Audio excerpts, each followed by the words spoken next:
అందరికీ నమస్తే అండి.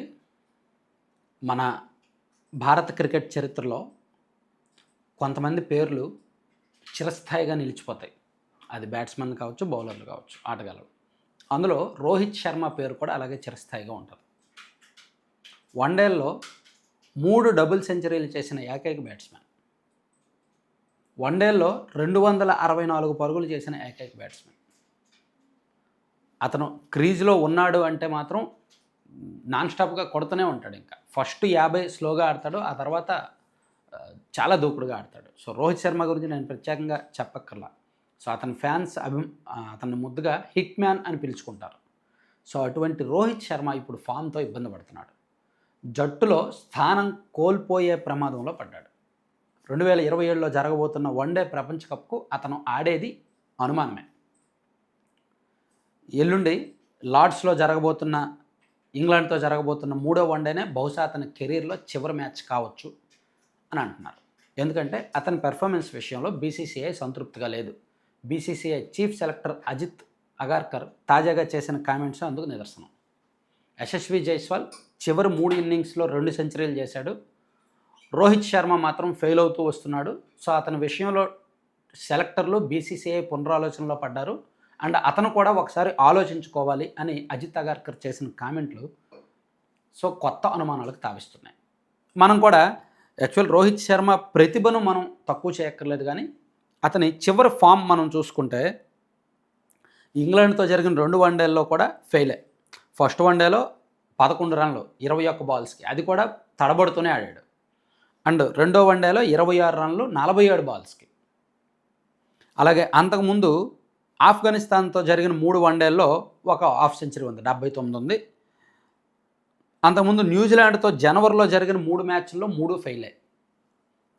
అలా మనం చూసుకుంటే అతను ఆడిన చివరి 20 మ్యాచ్ల్లో 2 సెంచరీలు ఉన్నాయి. అది ఆస్ట్రేలియా మీద ఒకటి అండ్ ఇంగ్లాండ్ మీద ఫిబ్రవరిలో ఒకటి. 2025 ఫిబ్రవరిలో ఇంగ్లాండ్ మీద 119 అండ్ 2025 అక్టోబర్లో ఆస్ట్రేలియా మీద 121. ఆ 2 సెంచరీలు. హాఫ్ సెంచరీలు 5 ఉన్నాయి చివరి 20 మ్యాచ్ల్లో. సో, దీన్ని బట్టి అతను ఫామ్‌తో ఇబ్బంది పడుతున్నాడు, తంటాలు పడుతున్నాడు అనేది అర్థమవుతుందన్నమాట. యాక్చువల్లీ రోహిత్ శర్మ కంటే ముందే కోహ్లీ జట్టులోకి వచ్చాడు.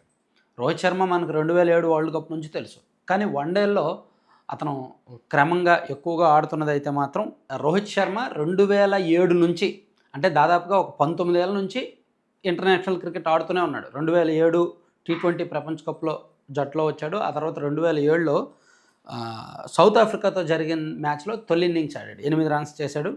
ఆ తర్వాత పాకిస్తాన్ మీద తొలి హాఫ్ సెంచరీ చేశాడు 2007 నవంబర్లో. అతని తొలి సెంచరీ చేయడానికి దాదాపుగా 40 మ్యాచ్లు తీసుకున్నాడు తెలుసా అతను ఫస్ట్ ఇంటర్నేషనల్ సెంచరీ చేయడానికి. ఆ తర్వాత వరుసగా కొడుతూనే ఉన్నాడు. 2010లో జింబాబ్వే మీద 114 రన్స్ కొట్టాడు. అది తన తొలి సెంచరీ. ఆ తర్వాత నుంచి ఇంకా ఆ వెంటనే నెక్స్ట్ మ్యాచ్లో 101. సో, అలా ఇంకొక 2 ఏళ్ల తర్వాత డబుల్ సెంచరీలు వరుసపెట్టి. సో, అంటే ఒకానొక టైంలో 2012 నుంచి 10 ఏళ్ళు 2022, 23 వరకు అతనికి అసలు తిరుగులేదనమాట రోహిత్ శర్మకి. మంచి స్ట్రైకర్. క్రీజులో నిలదొక్కున్నాడంటే ప్రత్యర్థులకు చుక్కలే. సో, అటువంటి బ్యాట్స్మెన్ కాస్త ఇప్పుడు కెరీర్‌లోనే ఆపసోపాలు పడాల్సి వస్తుంది. నాకు బాగా గుర్తు, దిగ్గజ క్రికెటర్లు చాలామంది వాళ్ళ కెరీర్ చివరి దశలో అవమానకరంగా రిటైర్ అవ్వాల్సి వస్తుంది. సౌరవ్ గంగూలీ కూడా అంతే. మనకు 2006 ఆ టైంలో గ్రెగ్ చాపెల్ మనకి ఇండియా కోచ్‌గా వచ్చినప్పుడు గంగూలీని కెప్టెన్‌గా తప్పించి జట్టులోంచి కూడా నెమ్మదిగా దూరం పెట్టాడు. అప్పుడు ఇండియా క్రికెట్ టీంలో కొత్త వివాదాలు వచ్చి ఆయన రిటైర్ అవ్వాల్సి వచ్చింది గంగూలీ. ఆ తర్వాత రాహుల్ ద్రావిడ్ కూడా అంతే. వివిఎస్ లక్ష్మణ్ కూడా అంతే. ఒక రకంగా సచిన్ టెండూల్కర్ కూడా అంతే. టెస్టుల్లో ఆయన ఇంకా కొంతకాలం కొనసాగాలనుకున్నాడు. కానీ అతను చివరి టెస్ట్ సెంచరీ చేయడానికి చాలా ఇన్నింగ్స్ ఆడాల్సి వచ్చింది. సో, దాంతో అతని మీద కూడా కొంత ప్రెజర్ వచ్చింది. మీడియాలో రకరకాల వార్తలు వచ్చాయి.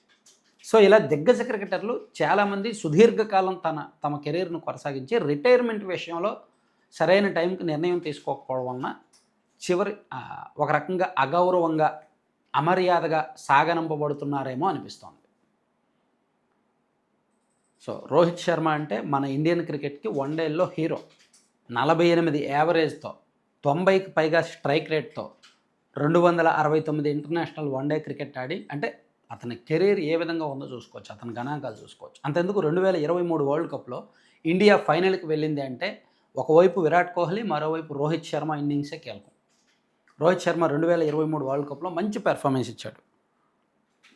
ఆఫ్ఘనిస్తాన్ మీద సెంచరీ, పాకిస్తాన్ మీద 86, బంగ్లాదేశ్ మీద 48, న్యూజిలాండ్ మీద 46, ఇంగ్లాండ్ మీద 87, సౌత్ ఆఫ్రికా మీద 40, నెదర్లాండ్స్ మీద 61, న్యూజిలాండ్ మీద 47, ఫైనల్లో ఆస్ట్రేలియా మీద కూడా 47. ఇలా ఓవరాల్గా మ్యాక్సిమం తన వంతు న్యాయం చేశాడు 2023 వరల్డ్ కప్ని గెలిపించడానికి. కెప్టెన్ ఇన్నింగ్స్ చాలా చోట్ల ఆడాడు. కానీ ఆ తర్వాత అతని కెరీర్లో కొన్ని మరకలు, కొన్ని మచ్చలు, కొన్ని అవమానాలు ఎదురయ్యాయి. దాంతో ఫార్మాట్ల నుంచి వరుసగా రిటైర్ అవుతూ వచ్చాడు. చివరికి ఇప్పుడు వన్డే క్రికెట్లో యాక్చువల్లీ అతనికి 2027 వరల్డ్ కప్ ఆడాలని ఉంది. కోహ్లీకి, రోహిత్ శర్మకి ఇద్దరికి కూడా వరల్డ్ కప్ ఆడాలని ఉంది. ఎందుకంటే 2023లో మిస్ అయ్యారు కాబట్టి, ఫైనల్ వరకు వెళ్ళి ఓడిపోయారు కాబట్టి 27లో ఆ వరల్డ్ కప్ కొట్టి గెలిచి దేశానికి అందించి వాళ్ళు గౌరవంగా రిటైర్ అవ్వాలని అనుకుంటున్నారు. కానీ కోహ్లీ ఫామ్తో ఎవరికి సమస్య లేదు. కోహ్లీ మంచి ఇన్నింగ్స్, నిన్న కూడా మంచి ఇన్నింగ్స్ ఆడాడు. కానీ ఎటొచ్చి రోహిత్ శర్మ ఫామ్తోనే ఇబ్బంది ఉంది. సో రోహిత్ శర్మ రిటైర్ అవ్వాలనుకుంటున్నారా, అవ్వకూడదు అనుకుంటున్నారా? మీ అభిప్రాయం ఏంటనేది కూడా ఒకసారి కామెంట్ చేయండి. రోహిత్ శర్మ ఫామ్లోకి వస్తాడని మీరు భావిస్తున్నారా?